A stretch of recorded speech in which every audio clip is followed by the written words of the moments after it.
Once upon a time, I read several books that disappointed me even more than my beloved Minnesota Vikings, and that's not easy to do.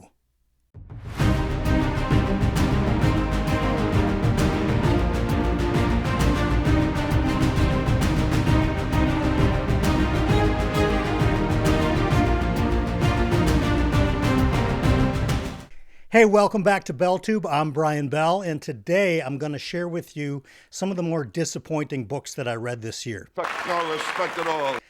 As I'd mentioned in an earlier video, 2023 was a fantastic reading year for me. So coming up with this list of disappointing books was a lot trickier than I actually thought it was going to be. And I'd like to preface this by saying none of these are bad books per se. In fact, I'm sure in this list, there are several of you, if you've read them, that actually like them quite a bit. For me, a disappointment is something that just didn't land for me. This year, I got very, very lucky. I only DNF'd one book. DNF, if you're new to booktube, means did not finish. So I think with all the books that I read this year, only DNFing one book for the total year is pretty good. We're going to start with number 5, and I think that this one we'll get through pretty quickly because I doubt anybody who's watching this video has actually read this book. If you have, you're a giant lit RPG fan, and salute, hats off to you. But my 5th most disappointing book of the year is He Who Fights with Monsters, number 9. Yeah, number 9. This is a lit RPG series. It's written by a guy named Shirtaloon, and my issues with this book kind of go back and forth between a couple of different things. The first is the manner in which the author writes the book to begin with. It's written as a web serial where he'll write a chapter or two, he'll upload it to a website, come back later, write the next couple of chapters, upload it to the same website, and so on until the book is done. Once the book is done, he has an Audible narrator read it, and then they go sell it on Audible. The problem is that it's not very well edited at all. And a lot of chapters just repeat what they said in prior chapters. So there's a ton of wasted hours in the book. But being that said, that's not even my biggest problem with He Who Fights with Monsters number 9. This book just didn't go anywhere. The main character has some development, has some growth, but there's a large supporting cast of characters already by book 9, and they're all about a half-inch deep. There's no growth given to any of the other characters besides Jason, our main character. If you've read the series, I think you'll probably agree with me on that. It's a fun read. It's a popcorn movie, bookish kind of thing. But it's disappointing because there's so many things about the He Who Fights with Monsters series that I really like and that I appreciate, that I want to recommend this to a lot of people. But the author's not making it easy, both in the way that he writes the book and also in his just general lack of building interest in the side characters that he's put into the book to begin with. So that's number 5, He Who Fights with Monsters, number 9. Okay, my 4th most disappointing read of the year. This is the one that I DNF'd, and I know many of you are probably going to flame me for this one a little bit, but that's okay. My 4th most disappointing read of the year is the first book in the publication order of Discworld by Sir Terry Pratchett, and that is, of course, The Color of Magic. I've read this book several years ago. I should say, I tried to read this book several years ago. It didn't work for me then. I shelved it, I DNF'd it. I thought this was going to be the year that I come back to The Color of Magic and hopefully find a little bit more success with it, having more fantasy under my belt. Well, I started this book back in January, and sorry to say I made it about 3 or 4 chapters in, and The Color of Magic, once again, it's become the inaugural winner of my two-time DNF. I just didn't like this book. I don't know what to say about it. Everybody's basically said, hey, you got to start with other parts of the Discworld series. I have since then. I read Guards over the summer. I liked it quite a bit. I'm finishing in that City Watch series. I'm going to actually be doing Men at Arms later this month. I'm going to do the rest of that mini series within Discworld coming up in the first quarter of 2024. But The Color of Magic was neither interesting nor funny. It just didn't do anything. I've heard from plenty of people who are huge Discworld fans that the author himself has said that he hadn't quite found his footing yet when he wrote the book. I just like doing things in sequential order, so I really thought, you know what, how bad can this be? Turns out it's pretty bad.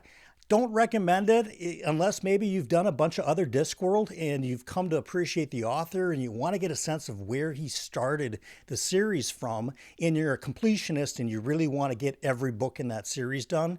Fine, then go back and read The Color of Magic. But for me, it came in at the number 4th most disappointing read of the year.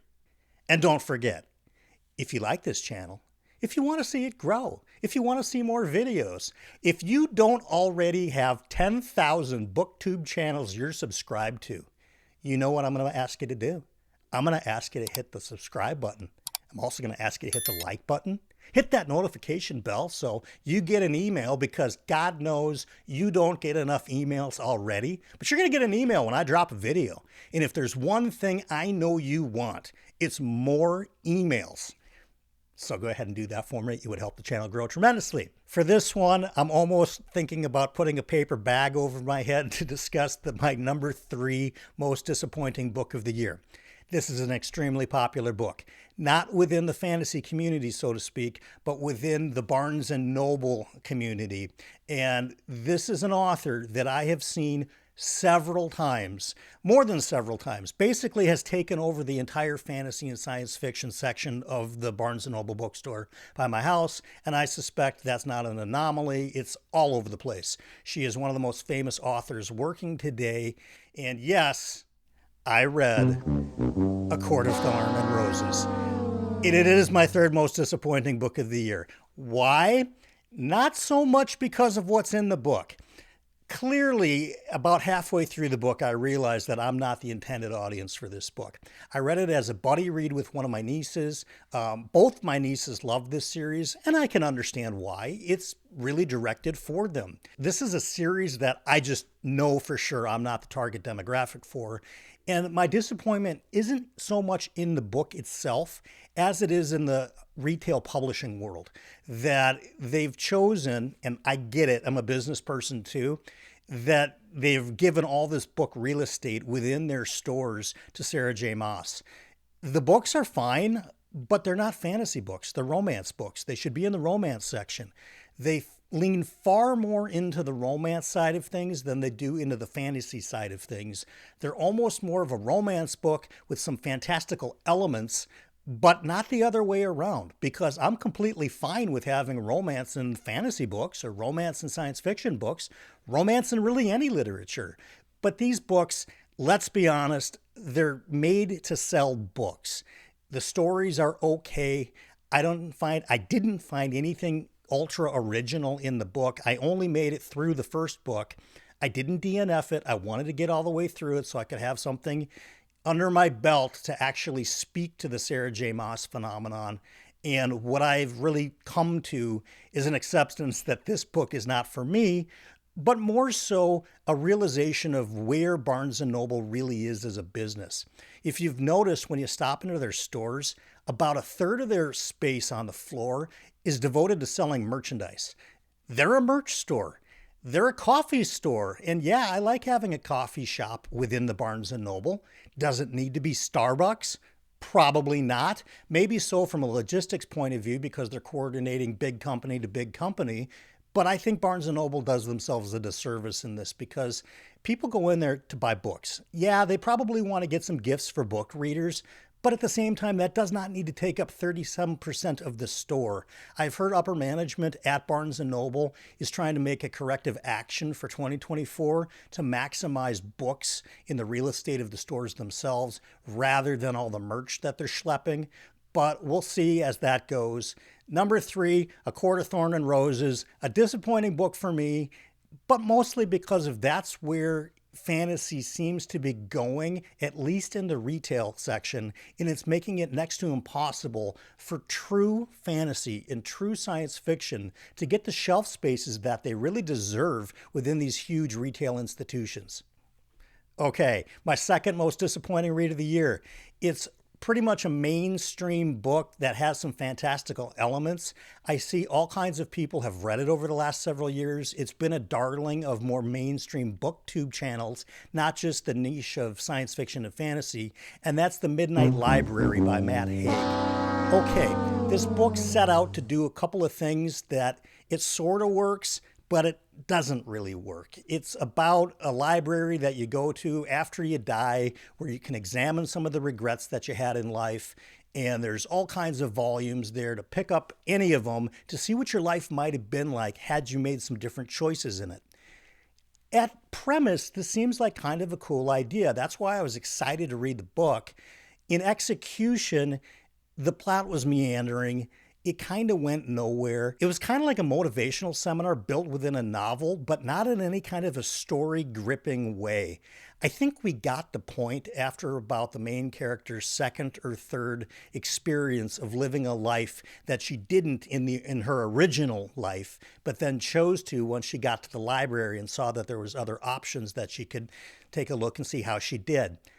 I think we all get the premise, and it's a really cool premise. The problem that I had was that this book just didn't land for me. It was a huge disappointment.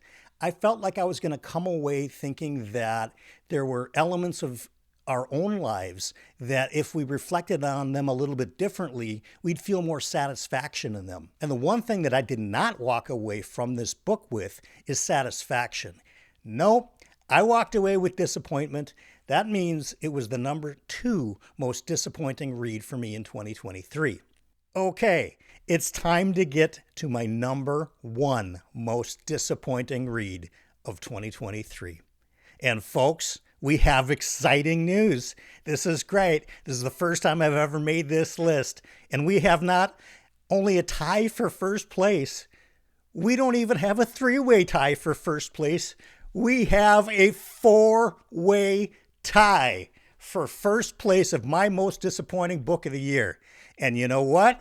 It's all from the same author. And you know what? It's all from the same series. Those books are Book 1, Unsold. Book 2, Soulsmith. Book 3, Black Flame. Book 4, Skysworn. That's right, ladies and gentlemen. My most disappointing 4-way tie for first place of 2023 are the first 4 books of the Cradle series by Will White. I've said it before, I'm a gigantic lit RPG fan. I have hundreds of Audible hours into lit RPG, and these books are not good. They are huge disappointments. I'm continuing with Cradle. I'm about to start book number 10, probably in about a week or two. Actually, I think in maybe a day or two. I'm finishing up on Dungeon Crawler Carl 6, which is amazing, and we'll talk about that series in another set of videos. But oh my word, the Cradle first 4 books are just so boring. They go nowhere. And if you're brand new to lit RPG, or if you're brand new to progression fantasy or game lit, you can't start here.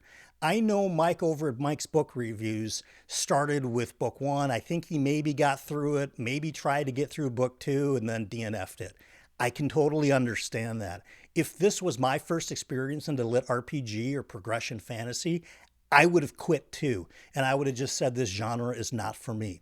The events of these books just don't go anywhere. We get it. We get the fact that Lyndon, our main character, is slowly evolving, and he's been selected from universal powers beyond his own understanding to be a champion in some sort, and he's got to get his new powers, and he's got to figure out how to live in the world around him. And that's all great. That's typical standard fare for lit RPG. The way it's done, though, is tedious. It's monotonous. For you Cradle fans out there, I am sorry to disappoint you, but I don't even think you're going to disagree with me that at least the first 2 books are pretty unnecessarily long, even though they're short books. Will White could have put all 4 of these books into 1 book, saved us all a ton of time. We get to the parts that we need to get to understand where the series starts to get better around book 5. And I said it in a prior video, a series should not take 4 or 5 or 6 or 7 books to get good. Cradle takes at least 4 books to get good. I even have some qualms with book 5, but it wasn't so bad that it was going to make my #1 most disappointing book list. So there you have it, tied for #1, and the winner of my inaugural most disappointing read for 2023 is a 4-way tie of the first 4 books of the Cradle series. That's my BellTube episode for today. I hope you enjoyed my top 5 most disappointing books. As a whole, I have to tell you, this was a great reading year. And if those 5 books were the worst of what I read, get ready coming up soon, because I'm going to land the best 10 books I read this year, and they are fantastic. Until then, I'll see you in the next episode, and here's your fortune.